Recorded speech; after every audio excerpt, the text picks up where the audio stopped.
Hello, this is Dr. Adishina from ftplectures.com. Thank you very much for watching. Today I'm going to be talking about how to become a physician. How my journey started to go into emergency medicine. So I'm going to walk you through some of the tips that I used to become an emergency medicine physician. Currently I'm a resident at St. Luke's Hospital in Bethlehem, Pennsylvania. And I'm currently an emergency medicine resident. So, how do you go about becoming a physician? Well, I started with a thought. And remember in life, when you want something, it started with an idea. And that idea has to come from deep within your subconsciousness. And once that idea is born, it's actually a seed.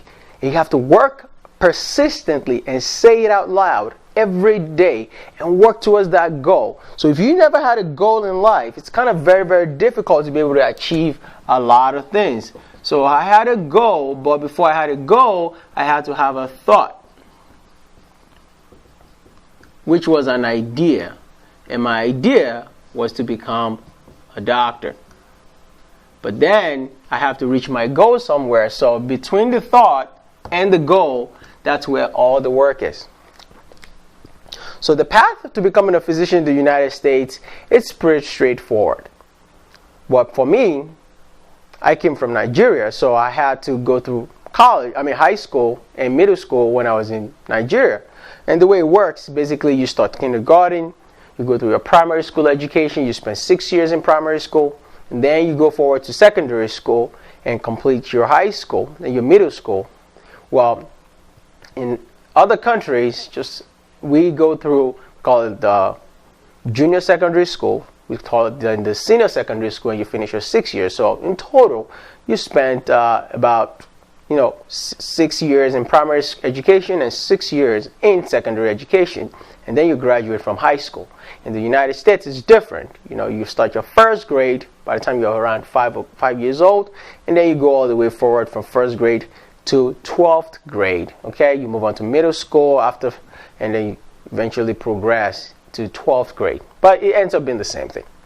Once you graduate, you just take the SATs in the US or the ACTs, and that gets you into college. Well, when I got into college, I had a dream. I had an idea. And I was so passionate. I was willing to do anything to make sure I make this dream come alive. And I'm telling you right now, that is all that you need to succeed. The thought, the goal, the passion, the desire to want to win, to want to become the thing, and that dream that you've had in the back of your mind ever since you were little. And that's where the idea comes into play. So when you go to college, it's very important that you take the right course. A lot of students go to college and they're undecided. Well, that bothers me a little bit, but it doesn't at the same time. The reason is because, think about it, if you go to college and you're going undecided, you're spending thousands of dollars taking courses that may or may not count towards your graduation requirements. Well, that means you need an advisor to be able to tell you exactly what to do, or sit around and think through what exactly you want in life. Sometimes we don't always know what we want, but it's important that even if in the midst of not knowing what you want, you're not wasting money, because college education is very expensive, especially if you're not getting a scholarship. So if you're going to go to college, pick a major and pick a course you're going to study.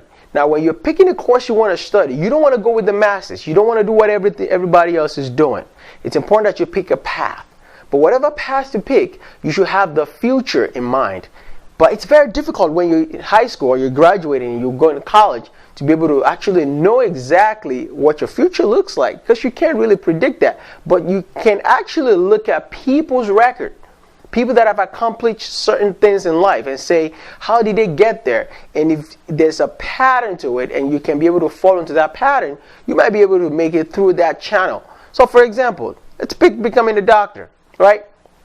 Most students, when they go to college, they choose to become a pre-med major, pre-medicine major, or biology. That is what most students often do. And they think because they're a pre-med major, they're guaranteed to go into medical school. Well, most people that do pre-med major do get into medical school. But there's some people that don't get into medical school. What happens to those people? We don't talk about it, and we're going to talk about it today. So, I was a biology major, but then halfway through my course in college, I added biochemistry. So I was a biochemistry and a general biologist major, so I was a double major when I was in college. But the most important thing is not the major you actually pick in college. If you want to go to medical school, you have to make sure you have the requirement by the medical schools to get you into medical schools. And those requirements are biology. You have to take 2 courses in biology, Bio 101, Bio 102. You have to take chemistry, Chemistry 101 and Chemistry 102. And then you have to take physics 101 and 102. Okay, physics 1 and physics 2. It depends which college you go to. They name it by whatever numerical number, but it doesn't matter. It's the same thing. You have to take 2 physics, and you have to take organic chemistry, and you have to take part 1 and part 2. And last but not the least, remember they're going to ask you for math and English, right? So when you take math, you want to have algebra and calculus. At least the minimum. You want to have calculus 1, and if you're an overachiever or you want to impress the medical schools, you want to take calculus 2. And obviously, you want to have English 101 and English 102. These are all the requirements that you only need to get into medical school. So regardless of what major you go into in college, you could do physics, humanities, dance, English, poetry. You could do anything. You could literally go to college and study anything and still go into medical school. So I always tell people, everybody always thinks you have to be a pre-med major. That is not true. That is not true. Remember, it doesn't matter what major you graduate with. Whether you go to an engineering school, you graduate in psychology, you graduate in physics, history. We all have to just take this 1, 2, 3, 4, 5, 6 courses, have them stacked up, and get a good GPA. Okay? You want to get a good GPA plus good MCAT scores, and you will be able to get into medical school. So what did I do? Although I was a science major, I went to biochemistry because I loved chemistry and I loved biology. Now, remember, I picked something I loved. I enjoyed the courses. Don't take something you don't enjoy. Okay, so if you love math, become a math major and then take all these prereqs. Okay, and then apply to medical school by taking your GPA, very high GPA. Preferably you want to have it above a 3.3, 3.4, even 3.5 and higher. The higher the number, the better your chance of getting in. And then you want to have a solid MCAT score in the upper 29s and 30s. And then you'll be able to get into medical school. So what I did was I took all of this, graduated with a very strong GPA, and then applied to medical school. Now, I eventually got into medical school and got into the University of Medicine and Dentistry School of Osteopathic Medicine in New Jersey. So but here comes my path. My thought that I had when I was little, I worked so hard towards it, I accomplished the goal, and today I'm a physician. So now we go to medical school, and then you spend 4 years in medical school. 4 years of hardcore studying. A lot of vigorous studying. Nothing like you've ever seen before. But that is the path and the sacrifice and the price you have to pay to be able to become a physician. Because remember, you're going to be saving human lives. And think of doctors as like mechanics. Right? When you take your car to the mechanic, you just drop it at the car shop and say, you know what? My muffler is making a big loud noise. Or my engine is making this funny click noise.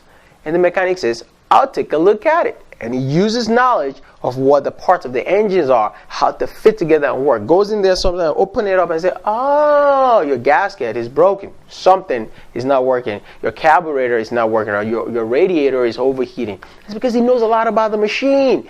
The human body is like one of the most complicated, by far, the most complicated machine built in the universe. So when we as doctors approach patients, we have to figure out and put up together the puzzles. And in order to be able to understand that concept, you have to go to medical school. And when you get to medical school, they'll teach you the tricks. They'll teach you the knowledge. They'll give you the scientific background, the research. And you study the human body like no one has ever studied it before. So you can have the knowledge to be able to approach patient care and help them tremendously to get them back into that physiologic state compared to the pathologic state which they came into to see you in the first place.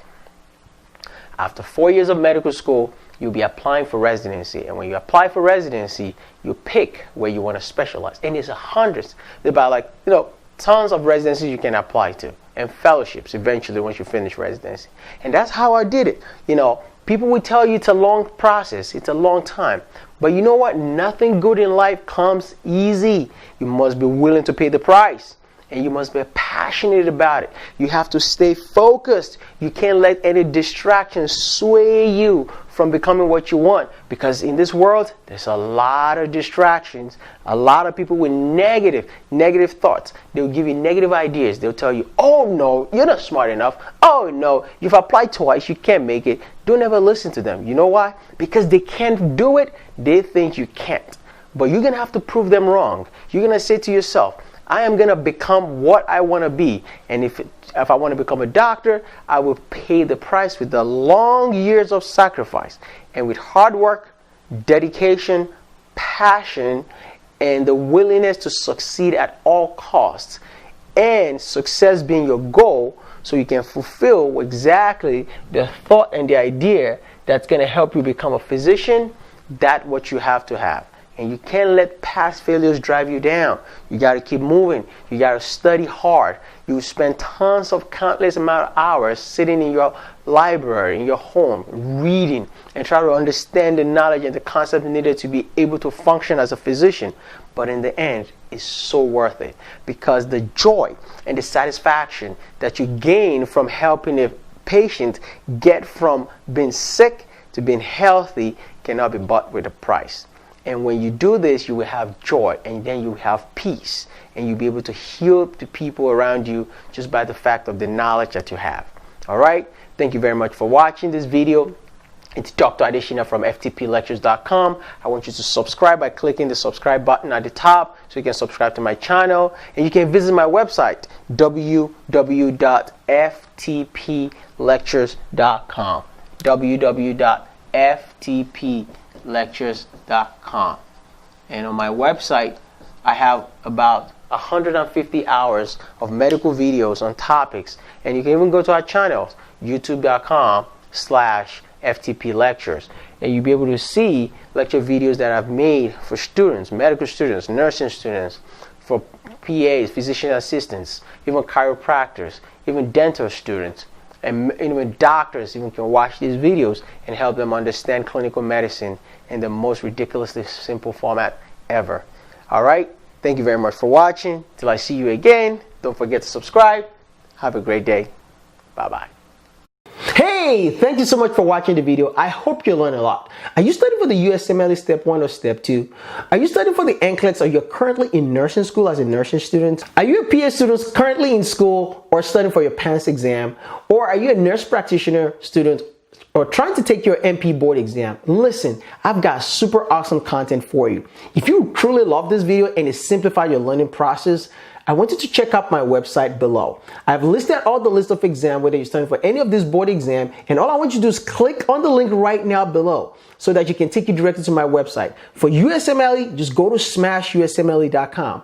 For NCLEX, go to crushnclex.com. And if you're studying for the PANCE exam, the nurse practitioner exam, or you're studying for your internal medicine board exam, just click below and it'll take you directly to ftplectures.com. Listen, I can't wait to help you. If you need to get in touch with me, just get to my website, you're able to reach me directly, and we can work together one-on-one. Listen, you're super awesome, and my goal here is to help your dream come true. If you want to be a doctor, want to be a nurse practitioner, a registered nurse or physician assistant, I'm here to help you get to that next level. With your medical knowledge, let's save the world together. I love you guys. You guys are super awesome. And do not forget to click on the link below to be able to get to my website. Also, don't forget to subscribe to my channel. You guys have a great day. Let's go.